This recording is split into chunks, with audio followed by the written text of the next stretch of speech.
Sunday made a different kind of noise at the marina. Lines creaked against cleats in a patient rhythm. Fenders sighed against hulls. And the gulls negotiated the morning like critics who'd seen it all.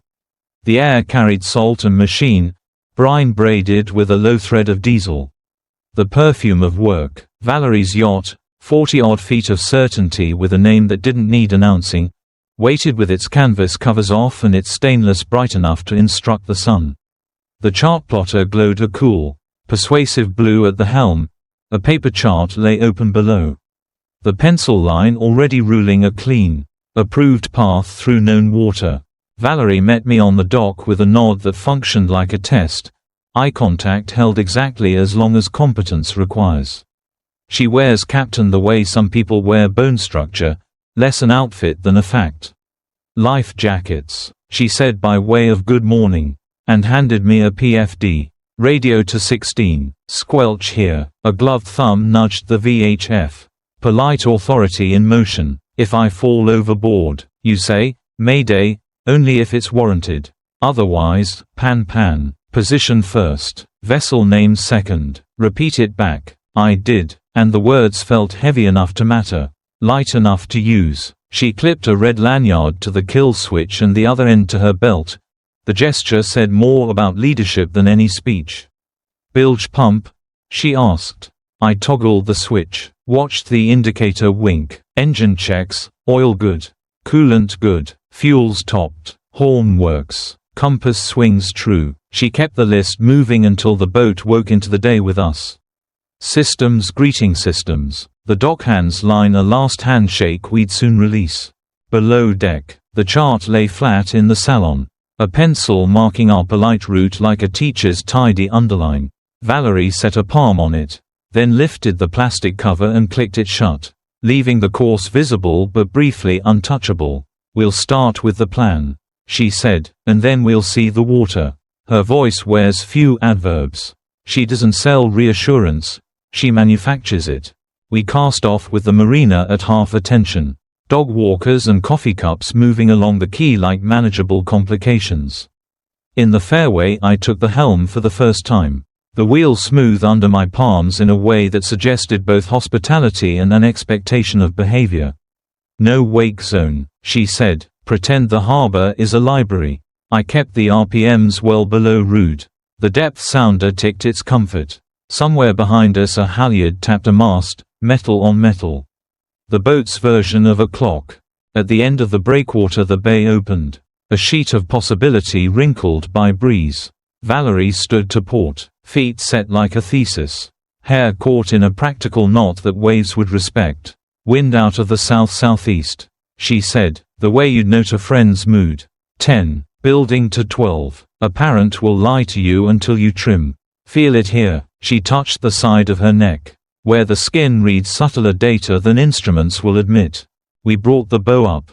I felt the first honest pressure on the rudder. A small conversation that came through steel and water to my hands. My heart borrowed the bay's meter, thump matching chop. Breath syncing with the lift and set of the hull. She had me hold course as she moved forward to free the main. The halyard cheeped in the block, then sang. Canvas climbed the mast in squares of promise until the head kissed the top and she made it fast. Ease the vang, traveler mid, now bring her to close hauled, she called, and the boat acknowledged by healing a degree into usefulness. Listen, she said when I stared too hard at the telltales and not hard enough at the day. The boat will tell you what it wants to be if you stop auditioning for it. She stepped back to me and put a fingertip over the top spoke of the wheel. Light hands. You're not proving anything to wood and water. I eased until the leeward telltales flitted. Trimmed until they streamed. Found that thin, smug silence a sail gives you when you've pleased it. Good, she said, and the praise was rationed the way provisions are on a long crossing, enough to keep you honest. Not enough to make you sloppy. A moment later she nodded toward the jib. Give me a quarter turn. Let the luff whisper, not gossip. With the course set, she tapped the autopilot to hold a heading and we walked through the briefing again. This time with the world present to correct any theory. If I say, man overboard, you point and you don't stop pointing. You hit the mob button. You throw what floats. You say where. Precisely, not poetically. She made me repeat each step. Not because she doubted me, but because muscle memory is a kind of loyalty. We killed the autopilot and I took the helm again. A gust rounded us up a degree and I compensated too eagerly. The boat answered with a wag that felt like eye-rolling. Don't chase every cat that runs, Valerie said, amused without forgiving. Hold your lane. Let the wind apologize first. She adjusted a sheet with the smallest of tugs. And the whole boat softened. Then steadied, as if gratitude were hydrodynamic. When I looked over, her gaze was on the compass. The needle, quivering in its liquid like a small animal deciding, held us on an invisible line that existed first in her head and then under our keel. I watched her look and understood something about direction I hadn't known in rooms. How commitment is less about clenching and more about attending. A powerboat carved an insensitive wake across our bow and we let it pass with the dignity of people who know how to outlive inconvenience. Keep your eyes up, she said. Instruments are true, but they only know what you tell them to ask. Her hand rested for a second on the binnacle as if reassuring the boat it was still a conversation and not a lecture. We put in a single, tidy tack, ready about. Helms a lee, and the boom passed clean. The sheets snapping from one story to another before settling into this new paragraph of wind. The lines complained and then forgave. At the new angle, the bay showed us a different personality, light stacking into small, stern-faceted chop, a distant ferry grinding its timetable into the horizon, a seal's head appearing like a punctuation mark and then unsubscribing. Why sailing? She asked. A question that sounded like a charted shoal. Shallow if you rushed. Deeper if you gave it time. I felt for the answer that wouldn't sound like a brochure. Because I want a way to move that isn't borrowed from other people's traffic. I said at last. Because engines drown things out. Because I'd like to be the kind of person a compass trusts. She looked at me then. Not long, not short, just enough to register that the sentence had been paid for. All right, she said, then learn to hear before you decide. She turned, scanned the horizon with that small, practiced narrowing of the eyes sailors use to edit distance into information. There's pressure line there, and the tide's running meaner than the forecast suggested. For a while we said nothing, because the boat and the day were carrying more of the conversation than we could politely interrupt. The halyards thunked their slow metronome against the mast. The shrouds whistled their key. My hands, finally listening instead of posing, learned the difference between correcting and collaborating. Out past the breakwater the rest of the city was the size it ought to be from water. Background. When she was satisfied that my body had begun to understand what my mouth had promised, Valerie stepped down to the nav station. Through the companionway I watched her bend over the paper chart and make a small correction on the pencil line, just a breath of graphite. Then the eraser, then the click of the plastic cover as she shut it with her thumb. She came back into the sun, set a hand lightly on the combing, and let her gaze live for a second on the empty segment of horizon where the line of our day thinned into possibility. Safety brief is done. You can steer without arguing. The boat and I approve. The corner of her mouth admitted a private smile and revoked it. She looked at the chart plotter, then at the water, then at me. When she spoke, her voice had the quiet that follows a decision already made. Today's lesson has one more item, she said, touching the closed cover of the paper chart as if to bless it and dismiss it in the same motion. A leg that isn't on the itinerary. Valerie reached past my hands and tapped the autopilot out of its soft insistence. The helm stiffened a fraction as the ram let go, and the wheel found its own small argument with the water. Hand steering, she said, not as a promotion but as a change in grammar. She looked over her shoulder at the channel markers we were leaving behind, green, red, a polite chess game that had taught us which squares to occupy, and then at the wider water where lines drawn on paper become suggestions. She pointed off our starboard bow toward a seam in the bay that a chart would not have named. We'll go there, she said, the waypoint blinking on the plotter objected by continuing to blink. She reached down and dimmed the screen until the map sulked. Its authority politely reduced. Hold your heading for 3 breaths. she added, and then come up 5 degrees. Feel it in the rudder. Not in your shoulders. The halyards clicked like a string of beads lifted and released. I trimmed the jib a handspan and the leech stopped gossiping. The boat answered by leaning into herself another quiet inch. Speed ticked up without making a speech about it. Somewhere in the rig a shroud sang a single, satisfied vowel. The chop squared its shoulders. My knees learned the boat's small, tilted version of gravity. Question, she said, standing where she could see both the telltales and my face. When wind shifts off the bow, do you tack, or do you gybe? Depends on where I want to end up, I said, testing the line between knowledge and guessing, and on how the boat and the day feel about changing sides. Good start. She nodded toward the boom. Black and patient. Tack keeps the boom where it's been behaving. Gybe asks it to cross the room. Tack when you can be precise. Gybe when you must be honest about what the wind has already decided. She let that sit there, neither aphorism nor lecture, and watched me file it somewhere more durable than cleverness. A dark thumbprint of cloud gathered to the south, low and undecided. The air cooled by a degree only the neck notices. She pointed with her chin. Second question, when the sky gets heavy and the breeze begins to overshare, reef or hold full canvas for the photograph?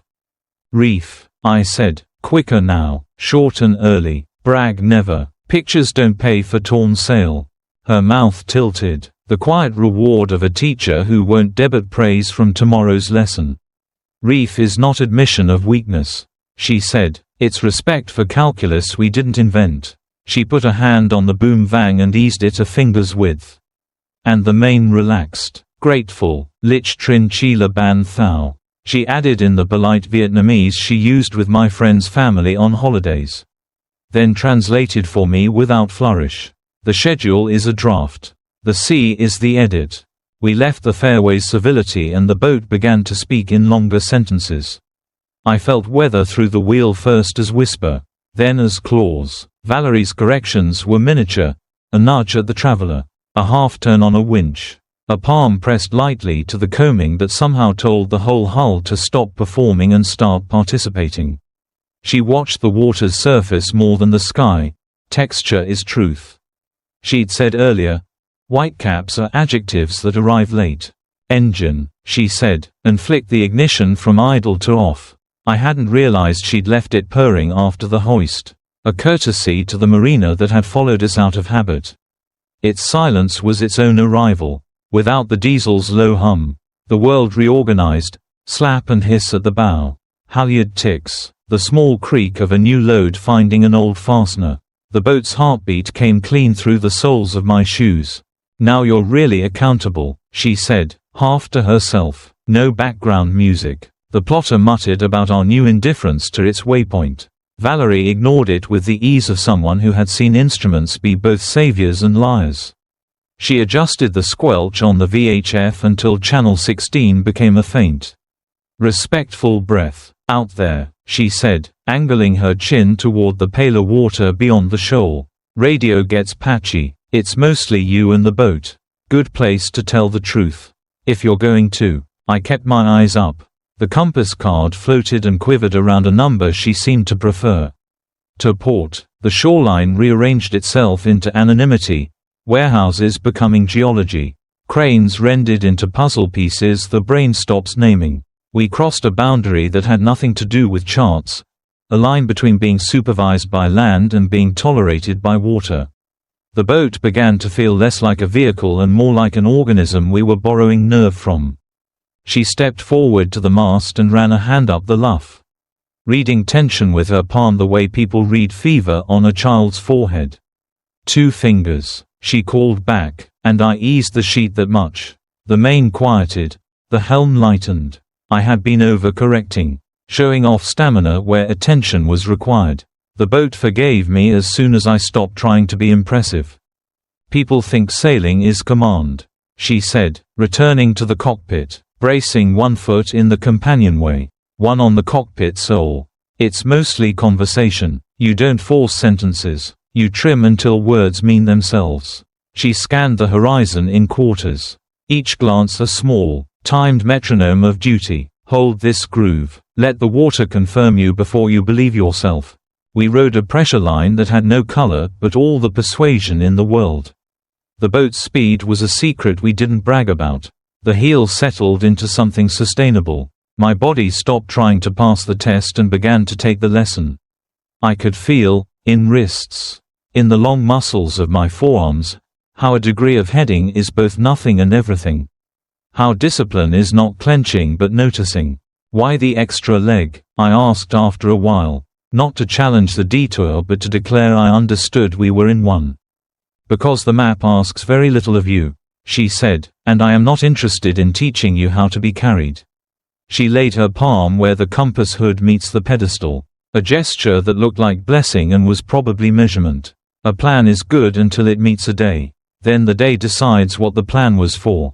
The cloud to the south showed its intention, wind taking the surface from matte to a darker, stippled gloss. She watched our little corner of weather reckon with it. Ready about, she said, as easy as asking for the salt. I called it back and put the helm down with a steadiness that would not embarrass us. The bow came through the wind. The jib snapped its quick argument and then settled to the new thesis. The boat shook off the change and continued the sentence in a new syntax. She let me have the wheel in silence for a minute that felt longer. When the person you're with changes, she said finally, eyes not on me, do you tack, keep the architecture familiar, or do you gybe and accept the swing? It was not flirtation, it was seamanship phrased as ethics. I don't throw the boom at their head, I said, then found the real answer. I tack if I can. If I can't, I warn, and I gybe with care. I don't pretend nothing moved. Good, she said, and it was not about boats anymore and also exactly about boats. The bay thinned to fewer craft and more possibility. A ferry, properly burdened by schedule, pushed its churn toward the city. A fisherman's skiff argued with his net and then with gravity. We gave everything the respect of a wide berth. The cloud moved on without drama, having changed our mind about something small and therefore important. Valerie reached down and clicked the plotter off entirely. The screen went black, taking its blink with it. We'll take bearings off what exists, she said, the rest is noise. The boat seemed to grow older and wiser by a year in that instant. As if freed from a supervisor who over-explains. She rested her hand lightly on the wheel next to mine. Not to take it, but to feel through it. Come 2 degrees. Let the telltales complain and then soothe them with a touch. You don't need to be right faster than the wind can forgive. I adjusted. The threads lifted, then lay down, satisfied. The wake straightened into the kind of handwriting a teacher returns without red ink. We ran that way for a long minute. The sound of water against hull had stopped being a report and become a kind of counsel. Cut the commentary, she said softly, reaching to snap off the little fan of the electronics panel that had been whirring to itself since dawn. We'll let the boat talk. The cabin settled into a deeper quiet, like a house after company leaves. The wheel felt alive and uncomplicated under my hands. Valerie faced forward, the set of her shoulders alert without strain. We had left the map somewhere behind us. Not as rebellion, exactly, but as an experiment in attention. The wind moved through the rig and found the chord it wanted. Water answered with its old, articulate shush. Now, she said, low enough that the boat didn't need to hear it. Listen to the sea before we speak. We let the wind do most of the deciding until the bay thinned into a cove that looked borrowed from a postcard and then forgotten. Valerie eased the throttle forward just long enough to nose us behind a low arm of rock where the water calmed. Then brought it back to idle and let the boat's momentum carry us to the center. The hook went down with a measured rumble. Chain paid out and kissed the bottom with that soft, convincing tug a body recognizes as enough. Around us the surface smoothed to glass. Sunlight lay over the deck in rectangular golds, as if the day had set tables and invited us to sit. 5 minutes, she said, setting the anchor snubber and giving it the kind of approval pat you give a faithful animal. We watch before we tell the water what we think. Her voice had the same economy the cove did. No swell. No decoration. The breeze played the smallest scale in the rigging. Waves forgot their arguments and became breath. We sat on the coaming with our feet inside the cockpit, separate but not apart. The boat found her slow swing, the kind that draws a lazy arc on a plotter and reminds you that holding still is a fiction. Valerie shaded her eyes with the edge of her hand and took inventory in quarters, the slope of scrub to starboard, the seam of darker water where tide stitched itself to nothing, a gull deciding the day was beneath it. The radio had gone to a respectful murmur on 16 and then to something less. The world reduced to water, light, the intermittent punctuation of a halyard's gentle tap. After he moved out, she said, and the pronoun arrived without hedge. I learned that a big boat can have more empty rooms than a house. She didn't dramatize the marriage or its ending. She kept the line trimmed. People think ownership is noise, guests, birthdays, music on a summer dock. You learn what you own when the wind shifts at 2 a.m. and you're the only person awake to tuck the boat in. She let the hum of the cove answer. Thuyen Lon Den Mei Kung Ko Koang Trong. She added, the Vietnamese she saves for my friend's family, turning the sentence into a proverb and a confession. I watched the sun make an instrument of the boom, gold along its length. A thin, bright proof that light prefers edges. I keep passing tests written by other people. I said, deadlines, invoices, steps counted, a promotion that means I'm allowed in meetings where nobody listens. I want to choose a heading on purpose, not just steer the course someone else plotted because it's both safe and flattering. My hand touched the wheel without thought, then left it alone, a reflex learning manners. She nodded once. Approval wasn't the point. Accuracy was. A chart is a history of what was true when someone had time to write it down. She said, useful, not sovereign. She reached past me and set the wheel a hair to starboard so the boat would lie more comfortably to the breeze. Her knuckle brushed mine and retreated, the touch functional and nonetheless not nothing.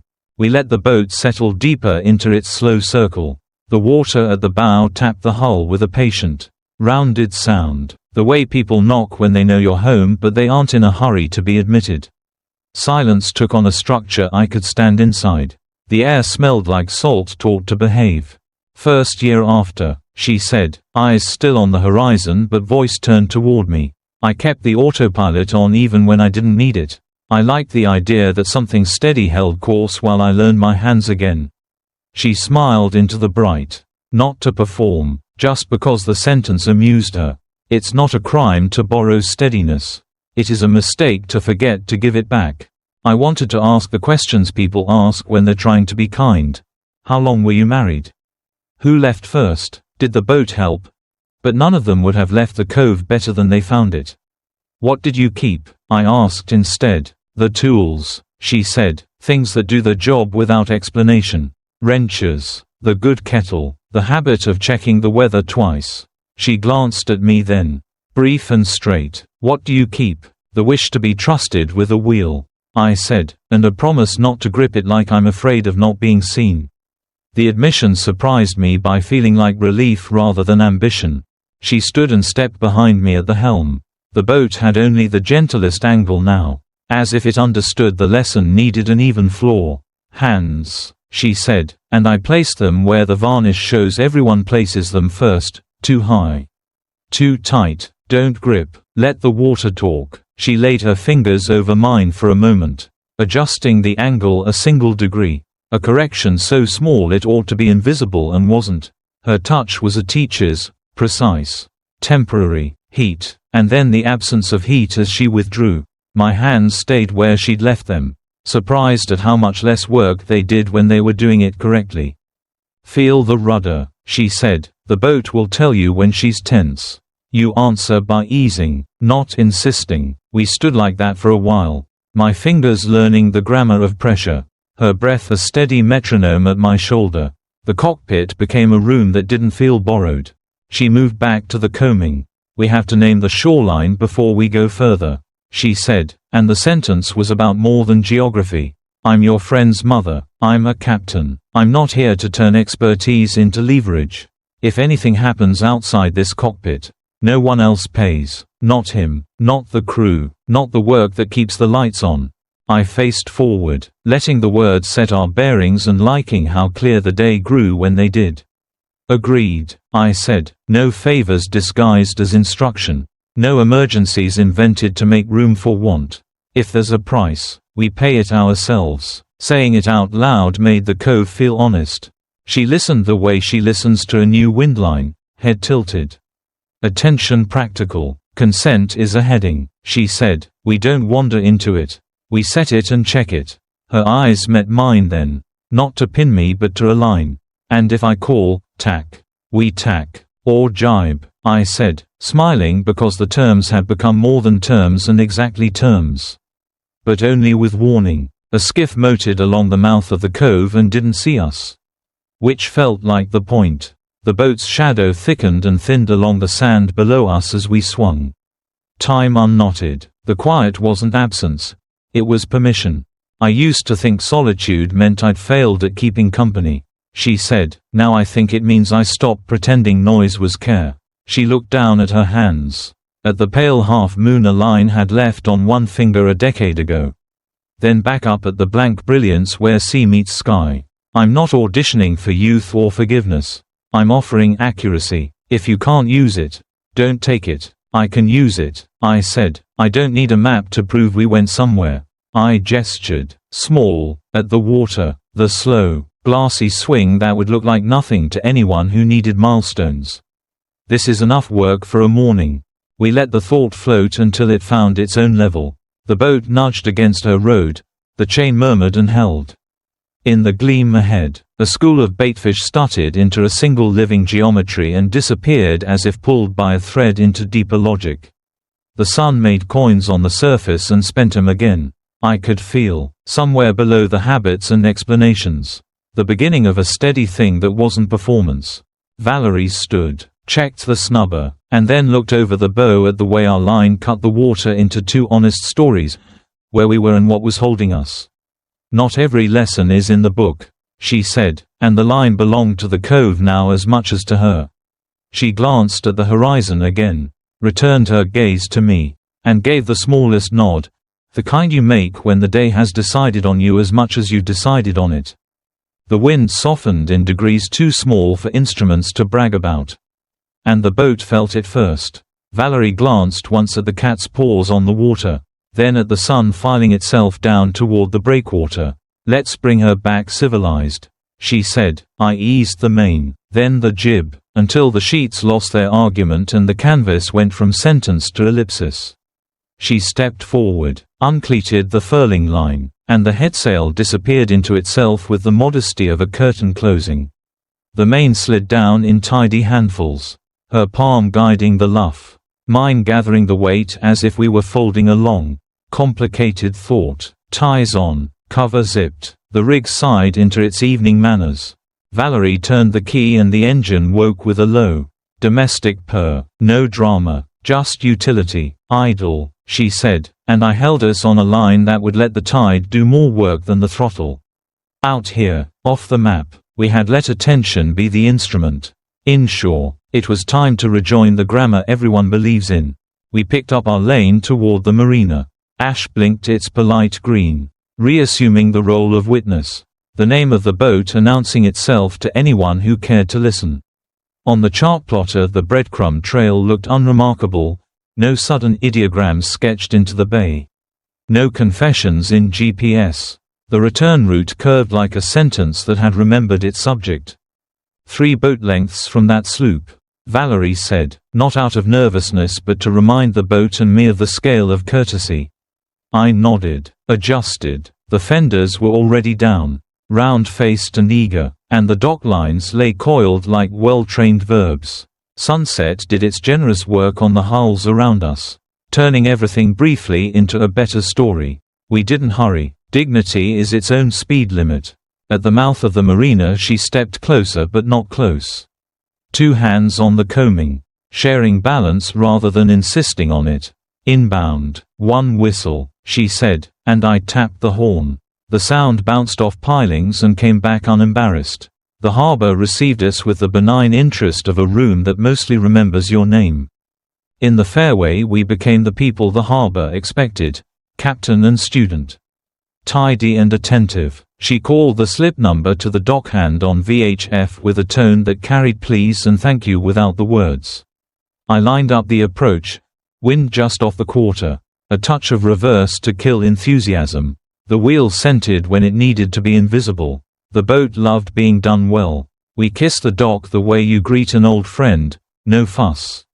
Exactly the right amount of contact. Spring line first, then the rest. Cleats made their agreeable clack. The engine stopped. Afternoon officially became evening. We stood a moment, each doing the quiet inventory after a day that has decided to stay whole. No scrapes that would ask for explanation. No timings that would call attention to themselves. The log would show a proper outing with times that matched the tide's arithmetic. If anyone looked, and no one would, they'd find prudence and clarity. Two qualities that make stories unnewsworthy. Valerie looped the last line in a coil that looked like a decision and placed it where feet wouldn't trip. We'll write this down simple, she said, departed, returned, observed conditions. She glanced at me once. A check rather than a question. The rest we keep under our own keel. Privacy isn't hiding, I said. It's how we bring the boat in, clean. No garnish we don't need. The phrase from the kitchen came back dressed for water and still fit. We named the terms without ceremony. The way you fit a cover over a sail, 2 hands. No tugging. We go slow. We respect your son, my friend. Not as an obstacle but as a person whose weather we don't gamble with. We don't strand work in order to make room for want. We meet only where no schedules have to bend into shapes they can't keep. Consent stays explicit. If either of us calls tack, we tack. If either of us says make for harbor, we do. Her face didn't soften. It clarified. Agreement lives in her shoulders. I watched them settle into a posture that will hold in crosswind. And if cost appears, she said, the captain back in her voice without hardening it, we pay it ourselves and in full. Agreed, I said, and in my mouth the word felt like ballast, not weight. We walked the dock with the distance of people trained by public rooms. The ceiling camera at the head of the pier swept its careful arc and found nothing saleable in us. A deckhand rolled a hose into a circle that would pass inspection.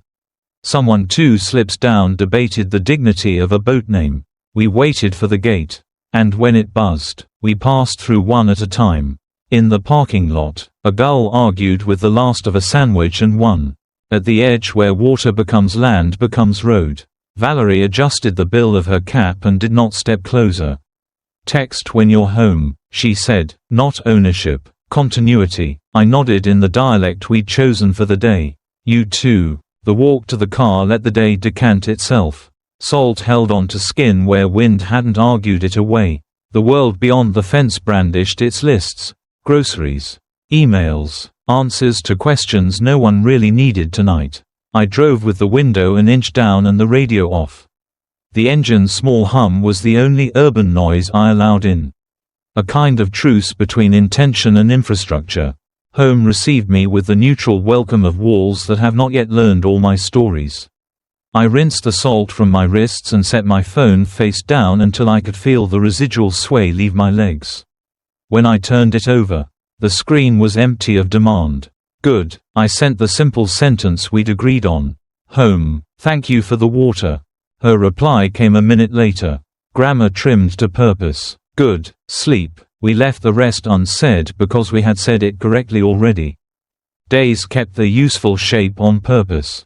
I answered what could be answered and let silence do the other work. When I passed the marina from the road above, masts made their forest and the bay laid out its difficult honesty. I didn't look for our wake. The map had already absorbed it.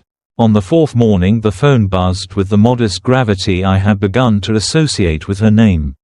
Weekend breeze lesson. Off the map this time. No exclamation. A time. A forecast shorthand. And the implicit question we both knew how to answer if the weather of our calendars allowed.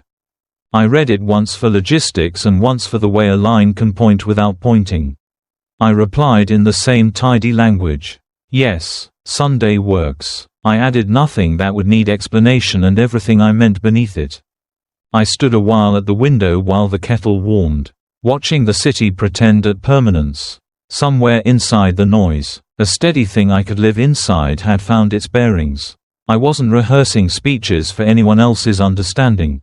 The compass card in my chest floated, then steadied around a number I recognized. This time, I knew I wasn't only learning to sail, I was choosing a course.